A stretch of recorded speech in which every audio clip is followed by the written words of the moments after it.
मेरी प्रमुख मांगे हैं, भारत को कानूनन हिंदू राष्ट्र घोषित करो। संविधान के अनुच्छेद 44 में ये प्रावधान है कि भारत को प्रत्येक व्यक्ति को समान अधिकार मिलना चाहिए। यूनिफॉर्म सिविल कोड आने से पहले ही न केवल सरकार के खिलाफ मुसलमान को भड़का रहे हैं, बल्कि मेरे जैसे व्यक्ति पर भी हमला किया है, ने पेट्रोल बम का हमला किया। भारत में सेना और रेलवे के बाद 30 नवंबर सबसे ज़्यादा ज़मीन है तो वो वक्फ एक्ट के बाद है। यदि हाथ घुमा के वक्फ एक्ट कह देता है कि ज़मीन मेरी है, तो मालिक उसको सिद्ध करते करते मर जाएगा, लेकिन वो सिद्ध नहीं कर पाएगा। लव जिहाद और जबरन धर्मांतरण के खिलाफ सख्त कानून बने। नमस्कार, आपके साथ मैं हूँ पूजा परमार। आप देख रहे हैं द फैक्ट इंडिया। आज हमारे साथ एक शख्स हैं जो कि आप देख ही सकते हैं, यहाँ पर एक बोर्ड के साथ में वो जा रहे हैं मांगों को लेकर। जाहिर सी बात है, जो भी व्यक्ति होता है सरकार से कोई जब भी मांग करते हैं तो अलग अलग तरीके से मांग करते हैं। ये पैदल यात्रा कर रहे हैं। सर, आप कहाँ से आ रहे हैं? आपका नाम क्या है? ऑल इंडिया हिंदू महासभा प्रमुख राजस्थान, बलबीर भारती। मेरी यात्रा खंडेला एसडीएम कार्यालय से 10 जुलाई को प्रारंभ हुई थी, जो पैदल यात्रा है। मेरी यात्रा 3 चरणों में चलेगी। प्रथम चरण है खंडेला से सीएम हाउस तक, जिसका प्रथम चरण पूरा हो चुका है, और द्वितीय चरण है पीएमओ दिल्ली से श्रीनगर, जयपुर से पीएमओ तक, और तृतीय चरण है पीएमओ से श्रीनगर तक, जहां लाल चौक श्रीनगर को 15 अगस्त को 7वीं बार तिरंगा फहराने जा रहा हूं। मेरी प्रमुख मांगे हैं, भारत को कानूनन हिंदू राष्ट्र घोषित करो। वैसे भारत हिंदू राष्ट्र था, है, रहेगा, लेकिन कानूनन हिंदू राष्ट्र घोषित करो, ये मांग हम कई वर्षों से उठा रहे हैं। हमारी दूसरी मांग है यूसीसी यानी समान नागरिक संहिता, यूनिफॉर्म सिविल कोड। और डॉक्टर भीमराव अंबेडकर ने 1948 में सबसे पहले यूसीसी की वकालत की थी, और सुप्रीम कोर्ट कई बार सरकार को कह चुकी है कि यूसीसी देश के लिए बहुत ज़रूरी है, क्योंकि संविधान के अनुच्छेद 44 में ये प्रावधान है कि भारत को प्रत्येक व्यक्ति को समान अधिकार मिलना चाहिए।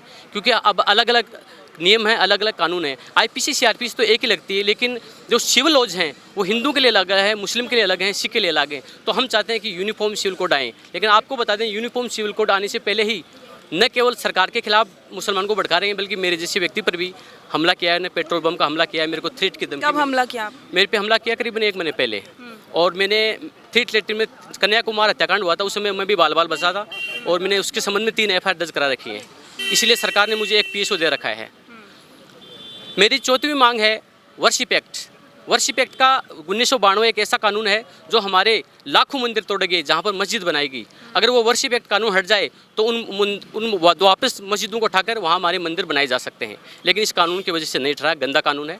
दूसरा है वक्फ एक्ट 1995, जो कि एक भूमाफिया है। भारत में सेना और रेलवे के बाद 30 नवंबर सबसे ज़्यादा ज़मीन है तो वो वक्फ एक्ट के बाद है।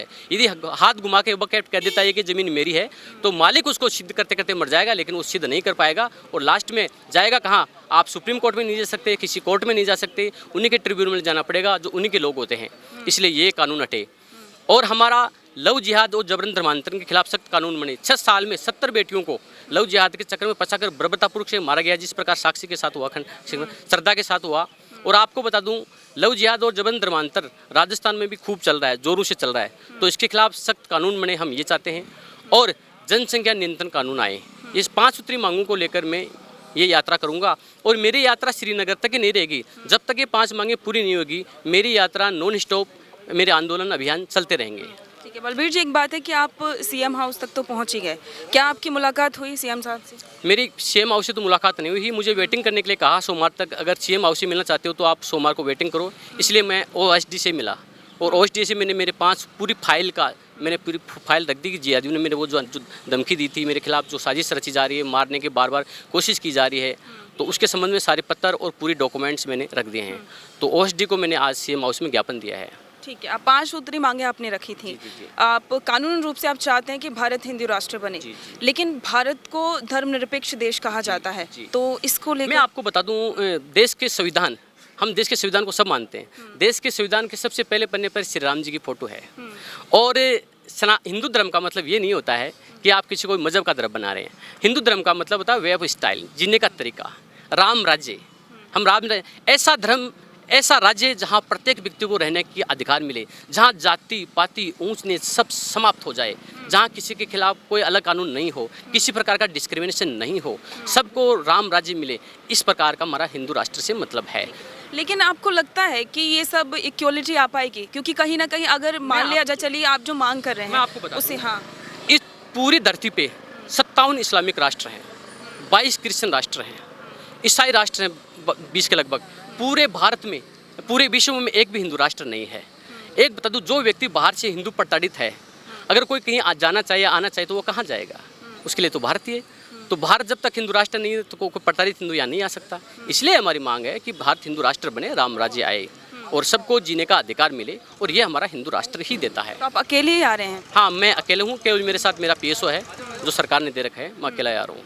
चलिए ठीक है। अब आगे की आपका क्या रहने वाला है? श्रीनगर तक आप जाएंगे, काफ़ी लंबा वक्त आप तय करने वाले हैं, सिक्योरिटी को लेके कभी मन में आता है? देखिए, मेरी 2000 किलोमीटर की लगभग पूरी यात्रा है, और सिक्योरिटी की बात है कि जब मैं खंडेला से आया था जयपुर तक, तो बीच की जो पुलिस है एरिया संबंधित, वो मेरे को एस्कॉर्ट दे रही है यहाँ जयपुर। अब जयपुर के बाद में दिल्ली तक क्या होता है मुझे नहीं पता, लेकिन एक PSO दे रखा है।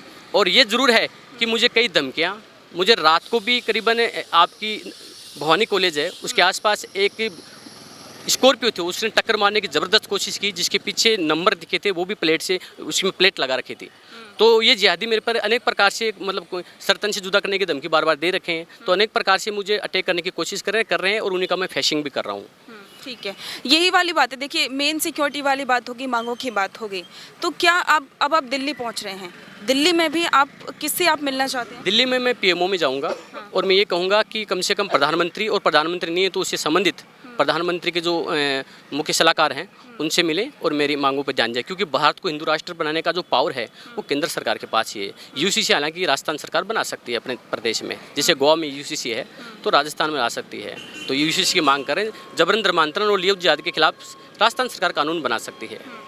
चलिए ठीक है। तो ये थे हमारे साथ में बलबीर भारती जी, जो कि यात्रा कर रहे हैं अपनी 5 सूत्रीय मांगों को लेकर, जिन्होंने स्पष्ट तौर पर कही हिंदू राष्ट्र की बात है तो वही वाली बात है। अभी लगातार अपने अलग अलग तरीके से है जो लोग हैं वो अपनी मांगों को पहुंचाते हैं सरकार तक, सत्ता तक, और इनकी मांगें हैं वो उन्होंने स्पष्ट तौर पर सामने रखी हैं।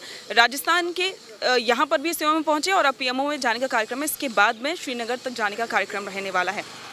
तो कैमरा पर्सन लोकेश के साथ मैं पूजा परमार, द फैक्ट इंडिया।